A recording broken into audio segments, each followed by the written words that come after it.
മുൻ മുഖ്യമന്ത്രി വി.എസ്. അച്യുതാനന്ദൻ തലസ്ഥാനത്ത് നിന്ന് മടങ്ങുകയാണ്. ആലപ്പുഴയിലേക്ക് അവസാന യാത്ര, വിലാപയാത്ര അല്പസമയത്തിനകം തന്നെ ആരംഭിക്കും.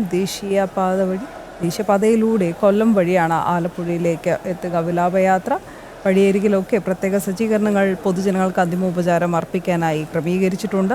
എസ് ശാലിനി കൂടി ചേരുകയാണ്. ശാലിനി, ഭരണാധികാരി, മുൻ മുഖ്യമന്ത്രി എന്നതിലുപരി ഒരുപക്ഷെ പോരാളിയായിട്ടായിരിക്കും വി.എസിന്റെ ചരിത്രം രേഖപ്പെടുത്തുക.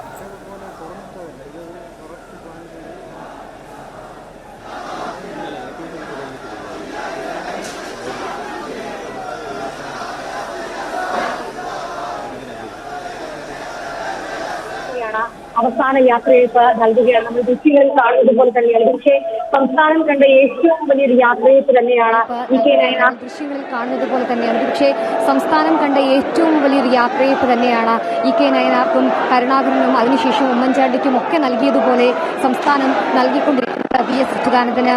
വെന്തലക്കര ശങ്കരൻ അച്യുതാനന്ദനായി ജനിച്ച് 1923 ഒക്ടോബർ 20 ജന്മം ഇന്നിപ്പോൾ തുടങ്ങുമ്പോൾ ഒരുപാട് പുരാതന പക്ഷേ ഭരണസ്ഥിരാ കേന്ദ്രത്തിൽ നിന്ന് അദ്ദേഹം മുഖ്യമന്ത്രി ആയിരുന്ന കാലത്ത് അദ്ദേഹം നടന്ന വഴികളിലൂടെ ഇന്ന് നിശ്ചലനായി, ആരോടും മിണ്ടാതെ, ആരോടും പരിഭവം പങ്കുവെക്കാതെ, ആരോടും ഒരു അക്ഷരം പോലും പറയാതെ അദ്ദേഹത്തിനൊപ്പം ഉണ്ടായിരുന്ന ഗൺമാന്മാരുടെയും അദ്ദേഹത്തിനൊപ്പം പ്രവർത്തിച്ച രാഷ്ട്രീയ പ്രവർത്തകരുടെയും CPM-ലെ മുതിർന്ന നേതാക്കന്മാരുടെയും ഒക്കെ അകമ്പടിയോടുകൂടി വി.എസ്. അച്യുതാനന്ദൻ എന്ന ആ രണ്ടക്ഷരം ഇന്ന് യാത്രയാവുകയാണ്. നമ്മളിപ്പോൾ ദൃശ്യങ്ങളിൽ കണ്ടുകൊണ്ടിരിക്കുന്നത് വി.എസ്. അച്യുതാനന്ദനെ കൊണ്ടുപോകാനുള്ള, മുൻ മുഖ്യമന്ത്രിയെ കൊണ്ടുപോകാനുള്ള അദ്ദേഹത്തിന്റെ വിലാപയാത്രയ്ക്കുള്ള വാഹനമാണ്. അദ്ദേഹം തിരുവനന്തപുരത്തേക്ക് എങ്ങനെയൊക്കെയാണോ വന്നത്, പക്ഷേ ഇന്നിപ്പോൾ പോകുന്നത് KSRTC-യുടെ വാഹനത്തിലാണ്.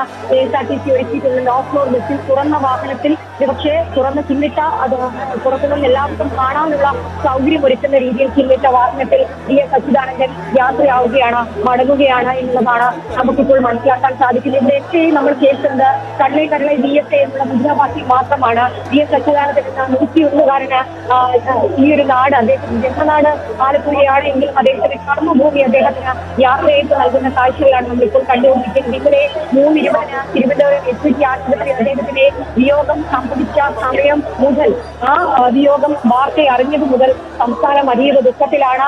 പൊതു അവധി അടക്കം നൽകി സംസ്ഥാനം ആദരസൂചകമായി അദ്ദേഹത്തിനായി അവധി നൽകി, അദ്ദേഹത്തിനെ കാണാനായുള്ള സൗകര്യങ്ങൾ ഒരുക്കിക്കൊടുത്തു. ശേഷം ഇന്നലെ AKG പഠന ഗവേഷണ കേന്ദ്രത്തിലെത്തിയപ്പോഴും ആയിരങ്ങളാണ് വി.എസ്. അച്യുതാനന്ദനെ കാണാനെത്തിയത്. ശേഷം അദ്ദേഹത്തിന്റെ മകന്റെ വീടായ കുന്നംകുഴിയിലെ ബാട്ടൻഹില്ലിലുള്ള വീട്ടിലേക്കും വേലിക്കകത്ത് വീട്ടിലേക്ക് എത്തിച്ചപ്പോൾ അവിടെയും അദ്ദേഹത്തിനെ കാണാൻ ഒഴുകിയെത്തിയത് രാഷ്ട്രീയ ഭേദമന്യേ സിനിമ, രാഷ്ട്രീയ, സാമുദായിക, സാംസ്കാരിക രംഗത്തെ പ്രമുഖരാണ് എന്നുള്ളതാണ് എടുത്തു പറയേണ്ടത്.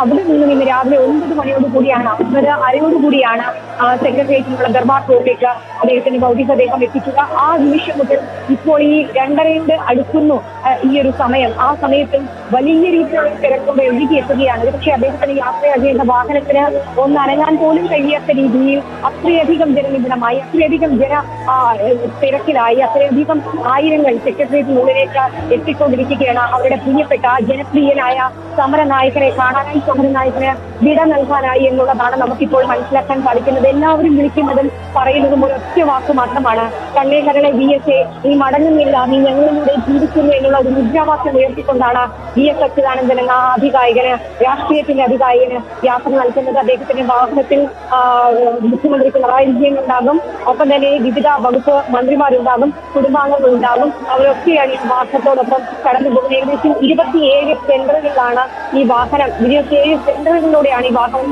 കടന്നു പോകുന്നത് എന്നുള്ളതാണ് സർക്കാർ ഔദ്യോഗികമായി അറിയിച്ചിട്ടുള്ളത്. തിരുവനന്തപുരത്ത് നിന്നും ഈ വാഹനം പുറപ്പെട്ടു കഴിഞ്ഞാൽ വിവിധ കേന്ദ്രങ്ങളിൽ വി.എസിനെ കാണാൻ എത്തുന്നവർക്ക്, വി.എസിനെ അന്ത്യപുഷ്പങ്ങൾ അർപ്പിക്കാൻ എത്തുന്നവർക്ക് ചെറിയ തോതിൽ അവസരം ഒരുക്കിക്കൊണ്ടായിരിക്കും ഈ വാഹനം കടന്നു പോവുക എന്നുള്ളതാണ് നമ്മൾ മനസ്സിലാക്കുന്നത്. തിരുവനന്തപുരം ദർബാർ ഹാളിൽ നിന്നും 2:30 വാഹനം എടുത്തു കഴിഞ്ഞാൽ നേരെ പാളയം CMG പ്ലാമോട് പട്ടം കേശവദാസപുരം വഴി ഉള്ളൂർ കോങ്ങമ്മൂട് ശ്രീകാര്യം ചാവടിമുക്ക് വഴി നേരെ കൊല്ലം അതിർത്തിയിലേക്ക് എത്തും. അവിടെ കല്ലമ്പലം വഴി കല്ലമ്പലം, നാവായിക്കുളം, 28 മൈൽ, കടമ്പാട്ടുകോണം, അങ്ങനെ 27 കേന്ദ്രങ്ങളാണ് ഒരുക്കിയിട്ടുള്ള അച്യുതാനന്ദനെ. നമ്മളിപ്പോൾ ദൃശ്യങ്ങളിലേക്ക് കടക്കുകയാണ്. ദൃശ്യങ്ങളിലേക്ക് പോവുകയാണെങ്കിൽ വി.എസ്. അച്യുതാനന്ദനെ ആ ചുവന്ന തുണി പൊതിച്ചുകൊണ്ട്, അദ്ദേഹത്തിന്റെ പാർട്ടി പതാക പൊതിച്ചുകൊണ്ട് വി.എസ്. അച്യുതാനന്ദൻ അവസാനമായി ആ ഒരു വണ്ണ തുണി പൊതിച്ച് ഒന്നും മിണ്ടാതെ കണ്ണടയും വെച്ച് അങ്ങനെ നിശ്ചലനായി ഈ സച്ചിദാനന്ദൻ മടങ്ങുകയാണ് എന്നുള്ളതാണ് നമുക്കിപ്പോൾ മനസ്സിലാക്കാൻ സാധിക്കുന്നത്, പറയാൻ സാധിക്കുന്നത്. പക്ഷേ കണ്ണീർ കടലായി മാറുന്ന ഭരണസിരാക്കേന്ദ്രം BS എന്ന ഒരു 2 വാക്കുകൾ മാത്രം കേൾക്കുന്ന ഭരണസിരാക്കേന്ദ്രം സെക്രട്ടേറിയറ്റ് അങ്ങനെ BS സച്ചിദാനന്ദനെ വാഹനത്തിൽ അയക്കുകയാണ്. തുറന്ന വാഹനത്തിൽ ലോക്ലോർ വാഹനത്തിലേക്ക് BS സച്ചിദാനന്ദനെ അയക്കുകയാണ്. BS മരിക്കുന്നില്ല എന്നാണ് പറയുന്നത്. അത്തരത്തിൽ BS സച്ചിദാനന്ദനെ വാഹനത്തിലേക്ക് കയറ്റുന്ന ദൃശ്യങ്ങൾ കൂടി നമ്മളിപ്പോൾ ഇവിടെ കാണുകയാണ്. അങ്ങനെ വലിയ മുദ്രാവാക്യം വിളി, വലിയ മുദ്രാവാക്യം വിളി, ഒപ്പം തന്നെ BS-നുള്ള പ്രത്യേകമായിട്ടുള്ള അദ്ദേഹത്തിന് വേണ്ടിയിട്ടുള്ള മുദ്രാവാക്യം, ഇങ്ങനെ കണ്ണേ കരളെ BS-യെ നീ മരിക്കുന്നില്ല ജീവിക്കുന്നു ഞങ്ങളിലൂടെയുള്ള മുദ്രാവാക്യം ഉൾപ്പെടുന്ന BS സച്ചിദാനന്ദനെ യാത്രയാക്കുകയാണ് അനന്തപുരി തലസ്ഥാനം സംസ്ഥാന നഗരം എന്നുള്ളത്. പക്ഷേ എന്തെങ്കിലും കണ്ടിട്ടില്ലാത്ത രീതിയിലൊരു യാത്രയയപ്പ് അനന്തപുരിയിൽ നിന്നും ജനനായകന് നൽകിക്കൊണ്ടിരിക്കുന്നു എന്നുള്ളതാണ് നമുക്ക് കാഴ്ചയിൽ നിന്ന് മനസ്സിലാക്കാൻ സാധിക്കുന്നത്. അത്രയധികം തിരക്ക് ഈ വാഹനത്തിന് ചുറ്റിയിട്ടുണ്ട്, അത്രയധികം ആളുകൾ ഇവിടെ തടിച്ചുകൂടിയിട്ടുണ്ട്. BS സച്ചിദാനന്ദനെ കാണാൻ, BS-നെ ഒരു നോക്ക് കാണാനായി പലരും ഇവിടെ എത്തി.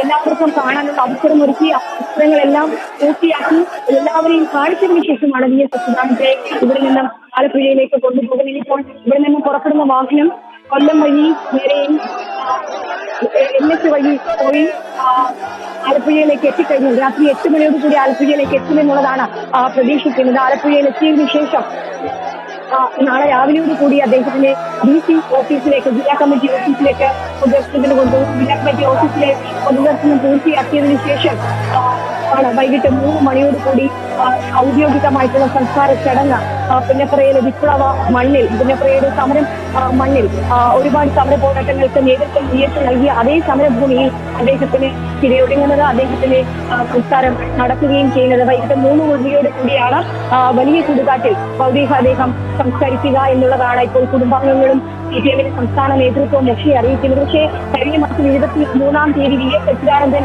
ആശുപത്രി കിടക്കയിലേക്ക് മാറുമ്പോൾ മുതൽ പ്രതീക്ഷയോടുകൂടിയാണ് ഓരോ നേതാക്കന്മാരും, ഓരോ മനുഷ്യനുകളും പ്രതീക്ഷിച്ചിരുന്നത്. അദ്ദേഹം തിരികെ മടങ്ങിയെത്തും, അദ്ദേഹത്തിന് തന്നെ ഒരു മടങ്ങി വരവ് ആഗ്രഹിച്ചു തന്നെയാണ് ഇരുന്നത്. പക്ഷേ ആ മടങ്ങി വരവ് ആയിരുന്നില്ല, പകരം അദ്ദേഹത്തിന്റെ വിയോഗ വാർത്തയാണ് ആളുകളിലേക്ക് എത്തിയത്. ആ വിയോഗ വാർത്ത പലപ്പോഴും പലർക്കും ഉൾക്കൊള്ളാൻ കഴിഞ്ഞിരുന്നില്ല എന്നുള്ളതാണ് നമുക്ക് മനസ്സിലാക്കാൻ സാധിക്കുന്നത്. നേതാക്കൾ എല്ലാവരും തന്നെ പ്രത്യേകം സജ്ജീകരിച്ച KSRTC ബസ്സിൽ BS-ന്റെ നിശ്ചല ദേഹത്തോടൊപ്പമുണ്ട്. വിലാപയാത്ര ആരംഭിക്കുകയാണ്.